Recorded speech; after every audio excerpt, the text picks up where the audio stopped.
అనంతసాగరం మండలం ఆధ్యాత్మిక అమృత్ మహోత్సవం వారోత్సవాల్లో భాగంగా అనంతసాగరం మండల కేంద్రంలోని అన్ని పాఠశాలల విద్యార్థులతో స్థానిక మండల అభివృద్ధి అధికారి మధుసూదన్ రావు ఆధ్వర్యంలో భారీగా ర్యాలీ నిర్వహించారు.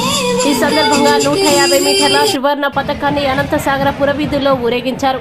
ఈ ఊరేగింపుతో ఆద్యంతం దేశభక్తి గీతాలతో సాగింది. భారత్ మాతాకి జై, స్వతంత్ర సమర యోధుల పేర్లతో మండల కేంద్రం మారుమోగింది.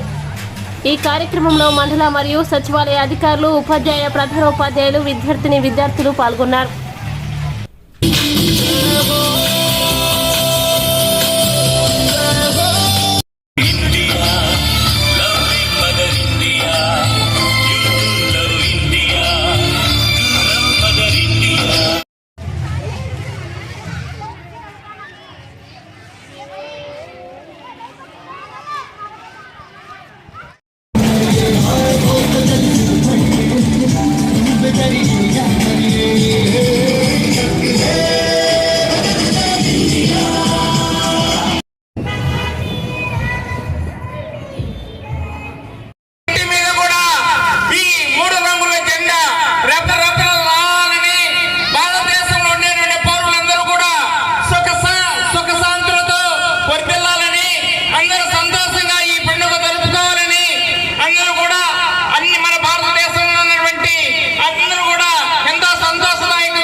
మనం పోరాడి మన స్వాతంత్రం తెచ్చుకొని మన స్వేచ్ఛగా మన భారతదేశంలో ఈనాటికి 75 సంవత్సరాలైన శుభ సందర్భంగా మనం ఈ పండుగ వాతావరణం జరుపుకుంటున్న అందరికీ కూడా ధన్యవాదాలు తెలియజేసుకుంటున్నాం.